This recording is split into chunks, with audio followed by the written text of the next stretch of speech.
as Black people, a lot of us have gotten messaging around being strong, right? You need to be strong. I'm the strong one. I'm the strong friend. I'm the strong cousin. Hi, I'm Dr. Nik Whyte, and welcome to another episode of the BHPN podcast series.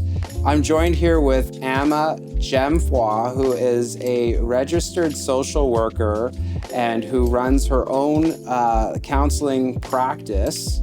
And she's joined here today so we can hear her story. So thank you, Amma, for joining us. Thank you for having me. So you run your own business right now where you offer psychotherapy services to clients. What's the name of your business? How long have you been operating for? Yes, so it's called Womanist Healing Counseling Services. I'm really excited because this September actually marks our 5th year anniversary, which is really exciting. And so we provide individual psychotherapy, but we also offer a lot of community education, mental health workshops, and actually also provide a lot of trainings to social workers, to therapists about culturally responsive ways in engaging in mental health therapy. So, I see it as a vehicle for healing in many ways. Of course, offering people that one-on-one support that they need, but also supporting and educating other folks in our fields to ensure that people are getting the best care possible that centers their experiences and their identities, but also challenges maybe some of the biases and even the erasure that people, and particularly Black folks, have experienced when it comes to healthcare. Okay, so you work quite a bit within the Black community with Black patients. And it sounds like you're addressing some of the more challenging aspects, trauma, racism. What else are you seeing kind of day to day? Yes, one of the things that I think is kind of ever present is people not actually knowing what they're experiencing. And what I mean by that is, as Black people, a lot of us have gotten messaging around being strong, right? You need to be strong. I'm the strong one. I'm the strong friend. I'm the strong cousin. I'm the strong partner. And what that does is actually oftentimes erodes people's understanding of I'm struggling. I'm feeling depressed. I'm feeling anxious. Oftentimes what we think is happening is that we're failing and we're not actually addressing or understanding that I actually might be having a mental health challenge. So in addition to maybe some of the structural experiences of racism that we're experiencing, we also deny our own experiences of supports that we might be able to have with our family, with our friends, and even the compassion that we need to give to ourselves to support ourselves on a regular basis. Okay. And you also work closely with other professionals, other therapists, social workers. Talk about that. Are you helping to kind of expand, their understanding of working with racialized communities? Exactly.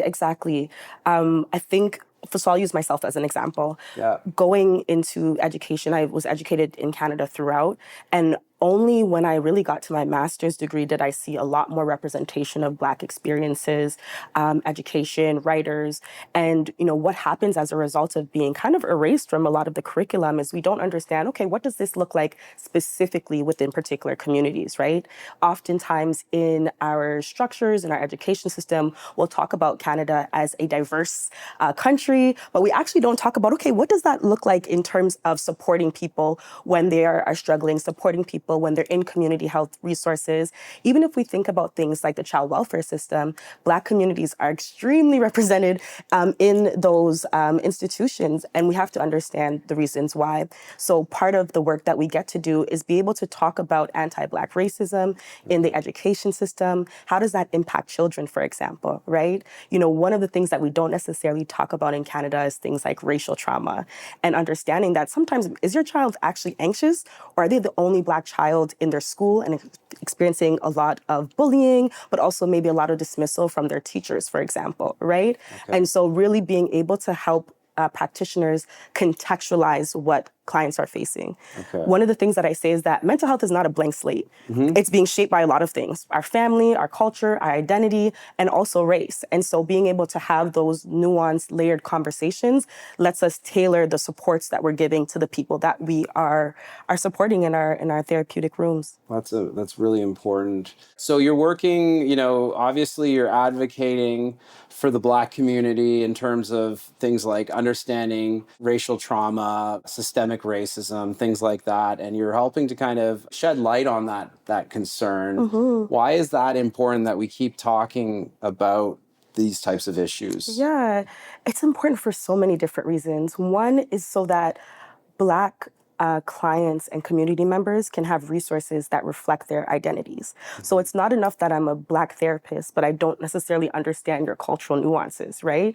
Part of being a culturally responsive therapist, a service provider, doctor, is understanding what are some of the other challenges that you might be experiencing. So I'll give a perfect example of this. I love being able to talk to people about their core beliefs, right? And our core beliefs are things that we grow up with, that have been impacting us in so many different ways. In general mainstream therapy, often our core beliefs are, I'm bad, I feel worthless, I'm unlovable, which are fair, right? Yeah. But for what I see, I don't see it show up like that with the clients that I see. What I see them say instead is, I just need to soldier this through. I just need to be strong. I just need to pray more, right? Those are the core beliefs. Okay. And that small distinction allows us to be able to talk about, where did you get that belief from that you just need to be strong? So what happens when you're struggling? Right? Yeah. If we're not able to understand the foundation of where people are coming from because of their context, right? So some of that idea of strength might be coming from my grandmother. It might be coming from my mom. Might be coming from the fact that I'm a Black woman and I don't feel comfortable expressing all certain emotions when I'm at school or at work because they're gonna think that I'm the angry Black woman, Yeah. right? So I think part of what we're doing is helping us to contextualize better what people are experiencing so that Okay. the solutions that they get when they're coming to therapy actually resonate. Because sometimes people will come to therapy and say, oh, it didn't really work. Yeah. I didn't really connect with the therapist, right? Okay. But is it because the information isn't connected to your personal experiences, right? And the more that we're able to do that and center the experiences that are coming into the room, we're better able to support people in thriving. Okay. So we may not know what our core beliefs are on surface level, right? And that's something you help to uncover with clients, right? Yeah, Now, in the Black community, as you know, it's a diverse of community, course. right? We have people from Africa, people from the Caribbean, people who were born in Canada, and people from other countries, right? course. Europe, Australia, all over Latin the America, world. yep. And so in Latin America, exactly. So is that something you take into account too, like For where sure. their exact cultural background Of and kind of course. helping identify each one and sort that out? Yeah, I think one of the beauties of Blackness is the diversity in it, right? Yeah. Is being able to understand your experiences as a Latin American, your experiences as a person from the Caribbean, your experiences as a Nova Scotian Canadian, right? Yeah. Are different from mine, and that's okay. But how do we begin to kind of have a connector or an entry point in being able to explore what some of your experiences are? You know, one of the things that I say is that some things we did not lose. So the idea that we can be so diverse and yet we have really clear connections. One of the things that is very strong, if you look across any diaspora, is this idea of community, Right. is the idea of us needing to be united in order to be able to push together, right? And so part of my work is not only understanding our differences, but also understanding what connects us. All right, understood. And is that applicable also to other racialized groups? Like, are Of you able to course. take that kind of expertise in the Black community and help patients from other groups, Southeast Yes. Asian, Asian, for example? Yes, I think Blackness is also a superpower in the sense that for me, it creates such a sense of empathy for other people's experiences, Yeah. right? In my experiences as a Black woman, as a child of immigrants, makes me empathize with the experiences of other communities. And so it's not the idea that I can only serve Black communities, right? But it's that I use my identity as a space for empathy to understanding what your lived experiences is, right? Okay. And especially if you grow up in a city like Toronto that's so diverse, oftentimes you've grown up with so many different people. I was usually actually one of the only African girls that were ever in my schools. Right. And so even that experience, right, of having to find other ways to connect with people. Yeah. And what makes a good therapist is a person that is curious. I don't assume I know everything, right? But I do think it's important to understand, like, what are the things that are constantly coming up within certain communities, and how do we begin to address, understand, and contextualize those experiences to support people. Okay, that's great. I want to hear more about your story. So, where were you born and where are your parents from? Yeah. So I was born here in Canada. I am an East Side girl, so I grew up in Scarborough, but I also grew up in Ajax. Okay. And then in terms of my family background, I am Ghanaian, very proud Jollof warrior, Right, very yeah. proud Ghanaian. My family comes from the Ashanti tribe, and it's actually something that has also been a big part of my curiosity or my connection to my identity, Yeah. especially growing up as an immigrant, so it's interesting, right? You grow up in a place where you're not necessarily always physically connected to your roots, and at the same time there's this part of your identity that you're instilled with, and you have to be able to figure out what part of this do I connect with, but what part of it don't I connect with. And for me, part of being and growing up in the Ghanaian community here in Toronto overall was understanding our experiences, especially as immigrants, finding new work, finding new relationships, making community, and then even the struggles and the challenges that we faced as well. And so being, I guess, Ghanaian has been a very beautiful thing. I think I have a very strong culture, and it's something that I really connect to. And my mental health work has also actually allowed me to go back home and do mental health work and education there. Wow. And it was a very big dream of mine for a long time, but I think it's so important that we kind of connect the dots of our experiences, right? That I, of course, have something to offer that space, but also Ghana has something to teach me, and I have to be willing and open to learn that. That's incredible. I have an interesting story because my dad is a Jamaican immigrant, but my stepdad is Ghanaian. Okay, cool. And so growing up, I actually, was exposed to the Ghanaian community. Fair. We'd be going to Chalk Farm in Scarborough. Yes. We'd be hitting all of these different, Yes. weddings. Oh, we'd gosh. be partying, Yes. foo-foo, the whole nine Yeah. yards. I've done it all, right? Yeah. But many people don't know that in the Ghanaian community, education is such an important Oh my God, thing yes. for the parents, right? Like they may not even know what your marks mean, but they just want to know that you're getting good marks. Definitely. Talk about what that was like. Did that influence your ability to go on and be achieve the educational success you had? It's so funny. I mean, you're absolutely right. Yes, it's such a big part of, I think, our community trying to find a sense of empowerment. One of the things that my parents always said is that nobody can take your education away from you. And so really that was an encouraging aspect of my life. I remember getting my stole for my master's program, and the person that was selling me the stole was like, okay, so now you're going to do your PhD. I said, hey, let me graduate first, and then we could talk. But education is a big part of our experiences and our supports. I think even, my experiences going back home, the students there take education so seriously. I think it also, for so many people, it opens up opportunities. Education opens up opportunities, being able to have different experiences, but also being able to impact your world in different ways, right? And I think that that's part of the reason as to why it's such a driver. It's that, it's important that the time that we do have on this earth, we use it to the benefit of our community and to other people and also to ourselves. And so definitely education has been a big part of an encouraging aspect of my community. That's great. Now, growing up, when you were in, going through your educational experience, were you one of few Black people in your schools, in your classes? Yeah, so I always it's interesting. So when I was in Scarborough, of course, very, very diverse area. And even Ajax was diverse. But the first school we went to, when we moved to Ajax, my sister, myself, and 2 other Black people were the only Black people in the school. Oh, wow. And I made my parents change me. Okay. I was in grade 8 at the time. And I just, at a very early age, I was very interested in so many different things, right? And so, but to answer the other piece of the question is that the representation. So I only had probably one Black teacher, although I grew up in diverse areas. Yeah. And so I think that is an interesting aspect of our realities is how are we represented in other areas? So yes, we live in this area, we all go to school here, but our teachers don't necessarily represent our experiences. And that's important too. Right? Seeing other Definitely. people who look like you, who kind of are successful and role models, that's something that matters. Definitely. So then where did you do your post-secondary education? Yeah, I've done it all actually in Toronto. So my undergraduate was at York University, and my postgrad was actually what we now call Toronto Metropolitan University. Okay, so you stayed in Toronto. Yes. Were you living at home or were you living on campus? I wish I was living on campus. No. I was living at home, but the next thing I would like to do is pursue a PhD in psychology in order to be able to continue this aspect of supporting mental health. And for that, I think I will leave the borders of Toronto to find just another place to be educated, I think, in a new place. New opportunities, new challenges can arise that could be helpful for this journey.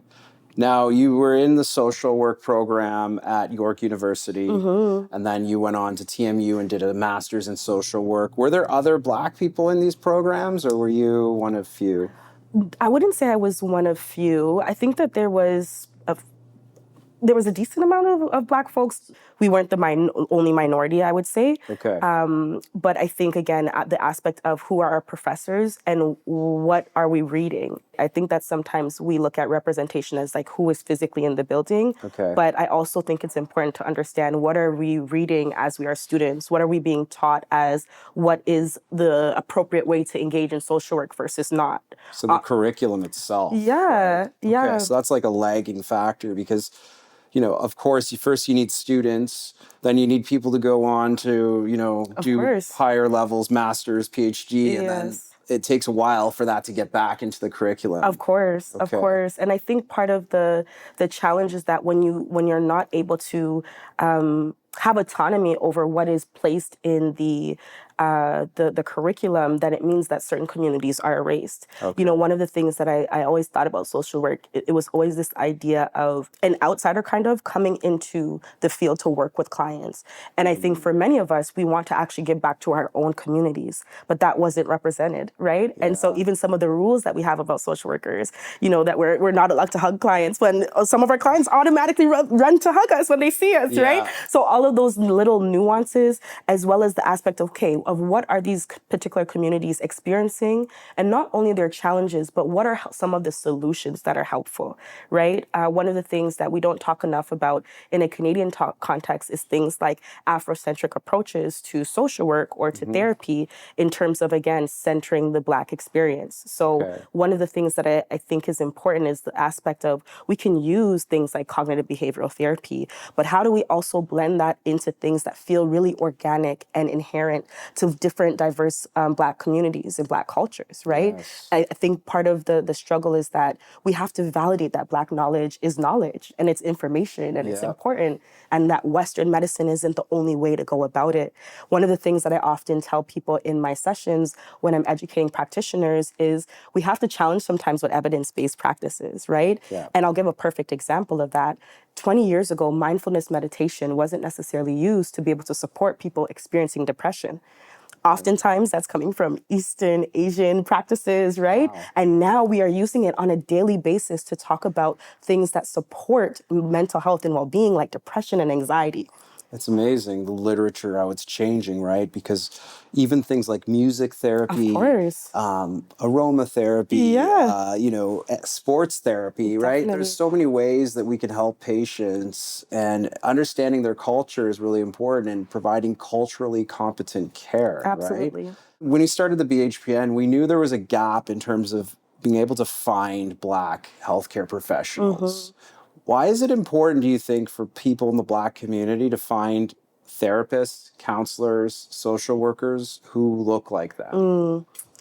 It offers safety.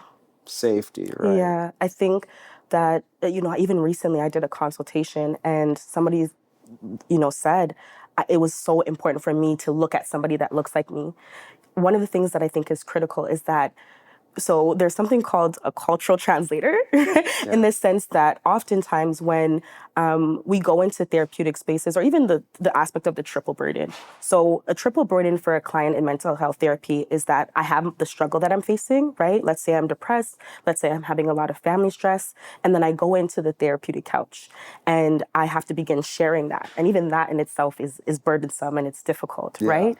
But what adds to that is that if my therapist doesn't work to understand my cultural identity or work to understand why some of these struggles are issues for me, then that means that I'm doing extra work to explain all this other background information even to get to my issue. Right. Right? Like, hey, I grew up in Jane and Finch, and we used to, whatever it might be. Exactly. Right? They may not understand that, and you're having to educate them before you can even share the problem. Exactly. Right? And that's what oftentimes folks say is that, and it's not to say that Black therapists are the only folks that can work with Black people, but it's to say that how do people people ensure that they're engaging with cultures, they're engaging with understanding some of the challenges. Even for example, some of the examples that I used earlier about this idea of needing to be strong. Well, maybe a therapist that hasn't actually understood what that looks like in different Black communities will say, okay, why don't we just reframe your thinking? But we're not thinking about the fact that this is how my mom operates, this is how my grandmother operates. And then from a societal perspective, how do people, often interpret Black folks, right? Are you thinking, one of the things that a lot of my clients say is that they feel like they can't be sensitive, they can't be vulnerable. Yeah. And so, thinking about all of those nuances is important when I'm in the therapeutic chair. Right? Yeah, absolutely. And so when we don't have that context of understanding what people's burdens are, it's actually more labor and work for the client. And then also, again, being able to pick up those like small nuances. So one thing, let's say, for example, is that folks that are experiencing imposter syndrome. Okay. So often when we're talking about imposter syndrome, we're talking about you are feeling like an imposter, you're struggling with all these thoughts, although you are a high achieving person. How do we not talk about race in connection to that? Yeah. Are you the only one that's in your program? Are you the first out of your family to, go to, a really prestigious, let's say, school? Are you feeling like you don't understand the language between what people are saying? Are you experiencing microaggressions? So that imposter syndrome is not just coming from you, it's coming from the systems around you. But I can't just say change your thoughts. And that's part of the challenge with therapy is that oftentimes, therapists are taught to deal with what's in the room. Mm-hmm. But as Black therapists, we know we can't just deal with what's in the room. We need to deal with culture. We need to deal with systems. We need to deal with all of the other challenges that are impacting the person that's in front of us. It's absolutely true. I mean, I've experienced imposter syndrome, as a Black doctor. Mm-hmm. I've gone into the room and had patients be like, Who are you? Like, where's the doctor? When's the doctor coming? I'm like, no, I'm the actual doctor. Yeah. You know what I mean? Or having to feel like you've got to do better. Mm-hmm. If you make that mistake, it's gonna be hard, right? Of course. Or even being vulnerable with people, with your own mental health, right? It's a challenge, right? And so people may not understand that, we have different burdens, we have different experiences. And so I think it's important that people have the option of seeking out someone who looks like them, right? Yeah. So talk to us about what your practice looks like today. I mean, are you a sole practitioner? Do you have any other colleagues you work with? Yeah. What scope of services do you offer? Yeah, so we've expanded. So it's myself and two other therapists. One of my therapists does an amazing work in terms of really incorporating the somatic aspects, right? Recognizing that when you're experiencing something, again, it's not just your head, it's your body that's experiencing it, which is really, really important because sometimes we'll be going through a struggle and all we'll just say is, I'm tired. I'm always tired. But we're not thinking about what is adding or compounding to that. And then I have another therapist who also works with folks a little bit younger, so the ages 12 and up, because, being able to support youth at early ages is so important. We know that this is a generation of young people that are growing up with a lot of anxiousness, growing up with a lot of social media and a lot of different challenges that maybe we experienced when we were younger. So we've expanded to a group of three, a collective of three, which is amazing. Great. That's awesome. So you've got a team and you've got colleagues. And yes. Are you still taking on new clients? Do you have room in your practice? We do at the moment. Yes. Okay, yes. that's great to hear. Mm-hmm. And how can people find your services or access them? Yes, so they can find us through our website. We're also on many different social media platforms, but womanisthealing.com is the easiest way to find us. Womanisthealing.com. Okay. Now, people, one big challenge I'm sure you encounter is insurance coverage. Yes. Right? Yes. So talk about, as a business owner, how does that work for you to try to get people the help they need? And how do you work with your clients to try to work through those potential challenges? That's a really, really good question. So one thing I would like to dispel the myth about is that there's so many different ways to access mental health therapy. For example, let's say you have no coverage at all, you can't afford anything. You can always access mental health therapy through your community health center, through your regional community health center. So that is one pathway. For us as a practice, there's a couple things we did. One is that we officially actually have went to direct billing, which is really amazing, taking away the barrier and the work of having to submit.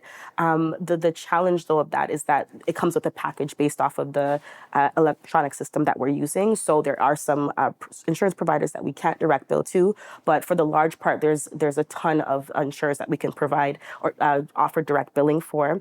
For those who can't, we will provide you a receipt. You'll get reimbursed, and usually it happens within a week, no more than that.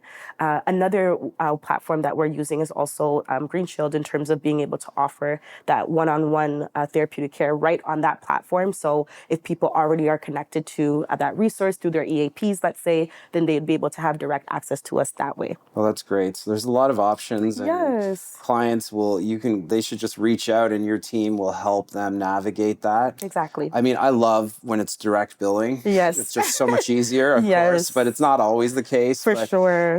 When you provide them with an easy invoice that they can submit, that makes life a lot easier for people. Definitely. And what if someone doesn't have insurance? Do you work with them on affordability? Yeah, so you know what is interesting? I think the mental health landscape is going through a little bit of a change. During the pandemic, we had so many organizations reaching out, trying to provide, another pathway so we can support clients directly. Right now, we actually have a partnership with the Black Women's Health Institute that is basically offering folks up to 9 free sessions of therapy, which is great. It's a great starting point. Great. And then we've also worked, for example, with different youth organizations to be able to have, let's say, 12 sessions with young people, right? And so I would say if folks can't afford services, feel free to reach out and we can share maybe some of the options that we have. And even if we can't provide you services, what we can do is direct you, right? But I really want to encourage people to know that there's always some resource. There may sometimes be a wait list, yes, but there's things like CAMH, there's community resources that are in your neighborhood. There's also resources specific to your age demographic, let's say, or to even the struggle or challenge that you're facing. So I want to take away the aspect or the idea and myth that mental health therapy is always expensive. It's not true. There's a lot of free or affordable resources that are out there. Okay. Now, you're a social worker, and so, there's been, people in general get confused about the difference between a social worker, a psychologist, psychotherapist. Yes. We recently clarified this on another episode, but talk about what you can offer people as a social worker. Fair. Okay. So since you cleared it up in another episode, folks can watch that episode and then get the clarification on that. In terms of what I offer, so as a master's holder of social work, you can practice psychotherapy in Ontario. We were kind of grandfathered in when there was a couple changes that happened several years ago. And so what I offer is a couple of different therapies. One is cognitive behavioral therapy that I always tell people is a fancy way of saying how you think impacts how you feel and how you behave as a result. But I also use something called narrative therapy. And I find narrative therapy really helpful because it feels very empowering.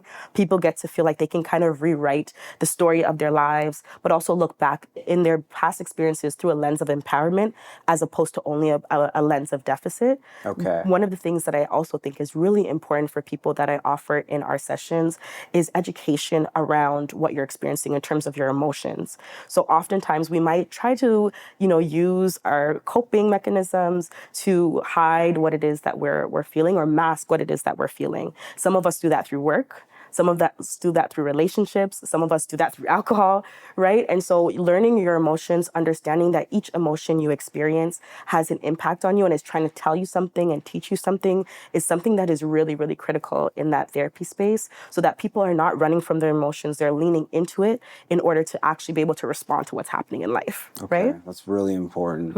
Now, I also, as a physician, I also work with social workers quite a bit in hospital settings.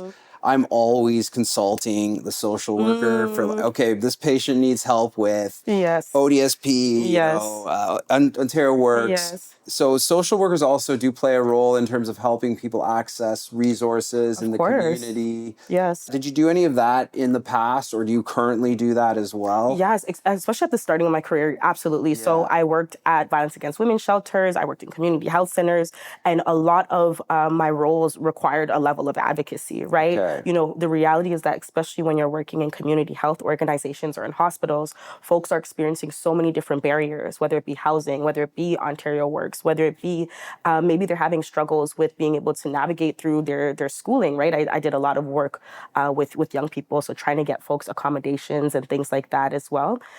So a large part of social workers in terms of community agencies and organizations is about like how do you in some ways work the system to support a client, right? Yeah. Recognizing that every client that we're seeing is interconnected to education, interconnected to housing. Maybe they're having struggles with their immigration. So social workers do a really good job of looking at the whole person, right? Which is part of the reason why it's also important that people have that understanding. Again, the aspect that there's so many things that is impacting a particular client, and it's not just their thoughts. It's all these other systems that are impacting them, right? I can provide you all of the resources about, changing and reframing your thoughts, but if you don't have stable housing, that's not going to help, If right? I can't eat tomorrow, I'm not going to be focused on Exactly. doing my CBT exercises. Exactly. Right? So that's important to have that background knowledge and be able Definitely. to for clients to use you as a resource in that way as For well. sure. I imagine. For sure. For sure. Now, tell us about the entrepreneurship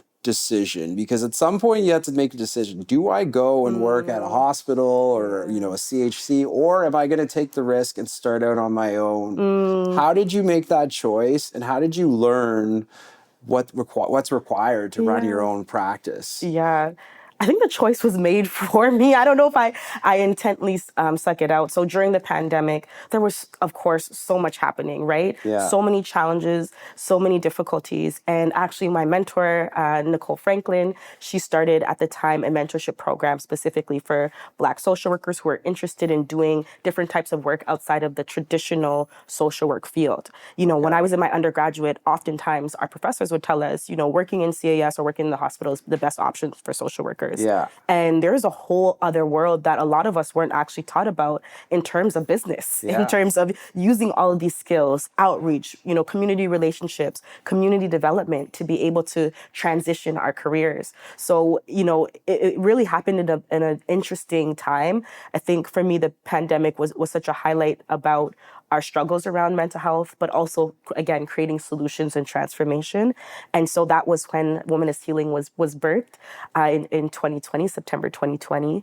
And in terms of the entrepreneurship journey, it's been very interesting. Yeah. I think it has its ebbs and its flows. I think one of the things that has been helpful is asking for help and having a sense of community of people supporting you, mentors, colleagues. I remember before starting my business, I called one of my friends crying, like, I don't know what to do. I don't think I can do this, because it just felt so overwhelming and so different from what I'm used to in terms of working for an organization. You're creating all of your policies from scratch. You have to think about, and even as a social worker, thinking about people are going to pay me to offer things. You have to actually ask them for money, right? You have to Yes. It was so uncomfortable for me. And even just in general, I'm a social worker, not a mathematician. So even dealing with numbers and having to price things, it was a very interesting time. But I think patience and perseverance and trying to understand that possibilities are important. And not getting stifled and saying, okay, this is the only thing I can do for the next 20 years. I'm somebody who has like a very interesting, anytime I hand in a lot of different things.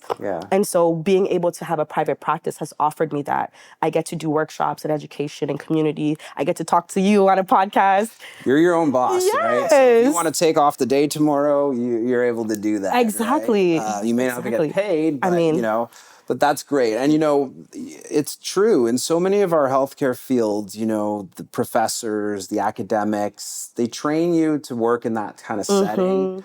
But in reality, there's people like yourself who are on your own, running your own business. And so this is a good way for students and people who are wanting to get into social work to see that it's not just working in a hospital or a community health center. It can be working with private clients and building a private enterprise like you've done. Absolutely. Absolutely. But you didn't get any formal training in your education about things like incorporating a business, legal, finance, accounting, none of that stuff. Right? None at all. And I think that's why it's so important to ask for help and, get to a point where I remember, I think one of the times I did a consult call with some of the business advisors, I think on your team. And one of the things that they said was around, okay, how do you outsource or how do you get help for the things that you don't necessarily need to do?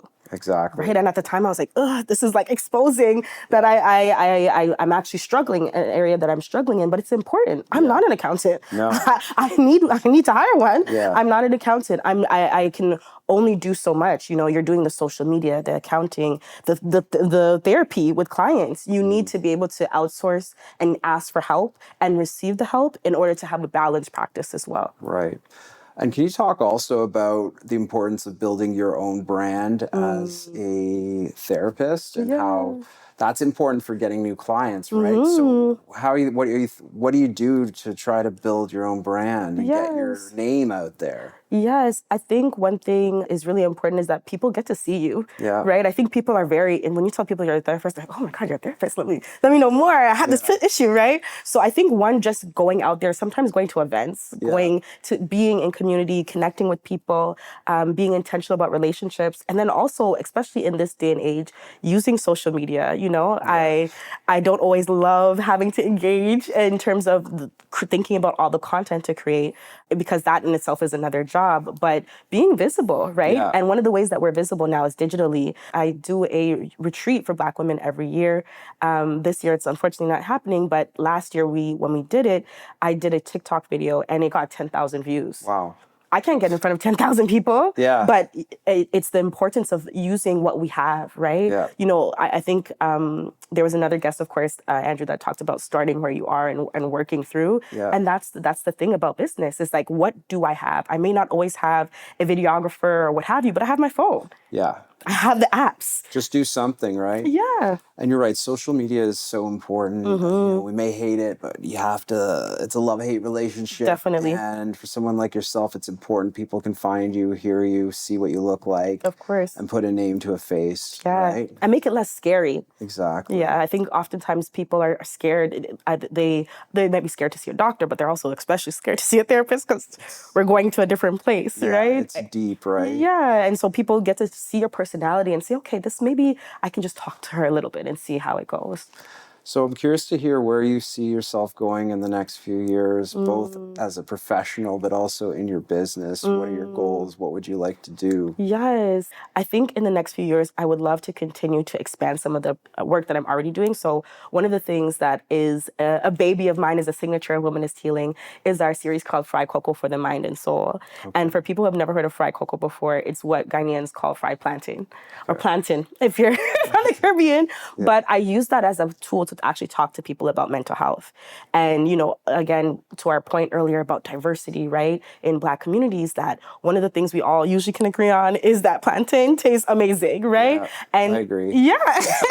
But I use it as actually an entry point and a metaphor to talk about mental health. Okay. And it's something that really has opened my eyes to recognizing, one, how do we adopt more tools that are so specific and connected to cultural identities around mental health. And so I want to continue to be able to offer those sessions. And then also in the next 10 years, I would like to get my PhD in psychology so I can really continue to create specific tools around addressing and creating access to mental health care, because that's what we want. We want people to access the services that are existing. And then we also want to build tools that better respond. You know, some of the tools that we're using are started off in the 70s, which is great, right? But how do we also continue to adjust, adapt to the time and make things more dynamic that allows and invites people into the conversation about mental health? That's great. I agree. You know, we'd love to see you as a PhD and contributing to the literature and to the, you know, the curriculum, et cetera. All right. Well, you know, are there anything else that you wanted to let the audience know or tell the audience, or if there's advice you would give yourself when you were just getting started? What advice do you have for people who are listening out there? Wow. I think we just have to continue to invest in two things.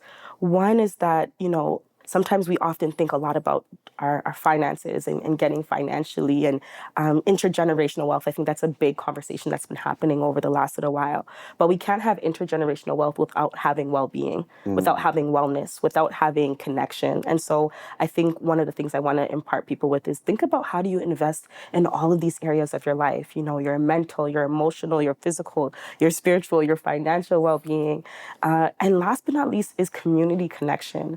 I think that we can be so connected to people in certain ways on a surface level, but really finding the tribe of people that you don't have to have a mask around, you don't have to pretend around, you can really be your most vulnerable self. I think that both as a therapist and as a person and a human being, that has been my greatest source of strength, is being able to have people that I can rely on when everything is breaking apart. That's great. Well said. Well, Amma, thank you so much for joining us today. It's Thank you been for great having having me. you, and I'm sure the audience is going to get so much out of this podcast. Yes. Once again, what's your website? And if you have an Instagram handle, where can we find you? Yes, so womanisthealing.com, and on Instagram you can find us at womanist.healing. Okay. You can also find us, of course, on TikTok at Womanist Healing as well, and Womanist is WOMANIST. Perfect. All right. Thanks, Amma. Thank you.